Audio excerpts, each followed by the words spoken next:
fungsi polinom. Nah, fungsi polinom ini bentuk umumnya seperti ini, ya. Jadi A0 ditambah A1X ditambah A2X pangkat 2 ditambah A3X pangkat 3 dan seterusnya dengan AN ini tidak sama dengan 0. Jadi, untuk fungsi polinom kita biasa menyebutkan dia sebagai orde atau pangkat n. Jadi ketika AN-nya ini sama dengan 0, maka dia tidak bisa dikatakan sebagai fungsi polinom orde n, karena AN yang merupakan koefisien dari X pangkat n ini tidak ada. Ya, jadi dia di sini koefisiennya tidak boleh sama dengan 0. Nah, jika fx merupakan fungsi polinom dengan orde n, maka akan mempunyai paling banyak, ya, maksimal sebanyak n pembuat 0 yang berbeda. Nah, itulah yang disebut dengan himpunan penyelesaiannya. Maka untuk fungsi polinom, dia akan mempunyai paling banyak sebanyak n pembuat 0 yang berbeda. Nah, contoh dari fungsi polinom ini seperti ini, ya. Ada 4 yang saya berikan di sini. Nah, untuk grafik seperti ini adalah merupakan fungsi polinom. Dia tidak memiliki variabel. Jadi A1 sampai seterusnya itu sama dengan 0. Jadi fungsinya di sini fx sama dengan A0 saja. Fx atau y itu sama dengan A0. Nah, A0 di sini kita bahasakan sebagai konstanta. Jadi kita bisa menyebutkan y sama dengan k, di mana k itu adalah titik di sini, ya, titik perpotongan grafik dengan sumbu y. Jadi titik ini merupakan titik 0, k. Nah, inilah yang disebut sebagai fungsi konstan, ya. Y adalah fungsi konstan. Nah, kemudian grafik yang selanjutnya itu adalah grafik seperti ini. Ini merupakan grafik dari fungsi linear. Jadi, grafik dari fungsi linear. Nah, maksud dari linear di sini, dia memiliki fx sampai di A1X pangkat 1. Tapi di sini 1 enggak usah ditulis, ya, karena dia sebagai bilangan basis perpangkatan itu adalah 1. Jadi kita enggak usah tulis.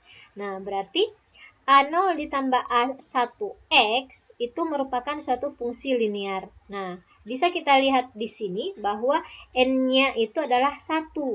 Berarti untuk orde 1, maka akan mempunyai paling banyak satu pembuat 0 yang berbeda. Artinya apa?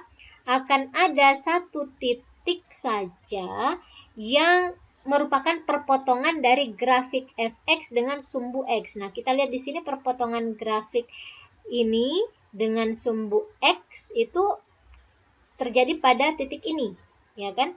Nah, dia terjadi pada titik ini. Ini perpotongannya hanya ini saja. Hanya ada satu saja. Kenapa? Karena ini merupakan suatu fungsi linear yang mana ordenya adalah orde 1. Sehingga hanya ada satu pembuat 0 pada grafik kita. Inilah yang disebut dengan fungsi linear. Nah, kemudian fungsi selanjutnya itu adalah fungsi kuadrat. Ini kita sebut sebagai fungsi kuadrat. Rumus umumnya itu adalah fx sama dengan A0 ditambah A1x ditambah A2x pangkat 2. Nah, di sini berarti dia merupakan orde n. Jadi, fungsi kuadrat ini akan mempunyai paling banyak 2 pembuat 0 yang berbeda. Yang manakah itu? Grafik ini berpotongan dengan sumbu x di titik dan di titik ini. Ada 1 dan 2 titik pembuat 0. Untuk grafik yang bagian B ini dia menghadap ke atas dan terjadi perpotongan dengan sumbu. Dan di titik ini. Nah, ya. Jadi inilah yang disebut dengan fungsi kuadrat dan grafiknya seperti ini. Oke. Dan fungsi selanjutnya ini yang kita sebut sebagai fungsi kubik.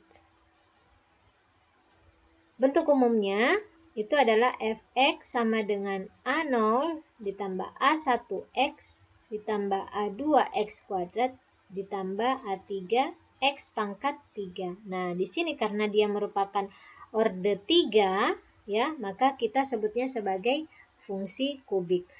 Ordenya orde 3, berarti titik potong grafik yang garis merah ini dengan sumbu X itu terdapat paling banyak 3 titik. Nah, ini dia. Ya. Jadi inilah yang disebut sebagai fungsi kubik. Nah, untuk fungsi polinom yang lebih dari pangkat 3, pangkat 4, 5, dan seterusnya, nah itulah yang kita sebut sebagai secara umum sebagai fungsi polinom.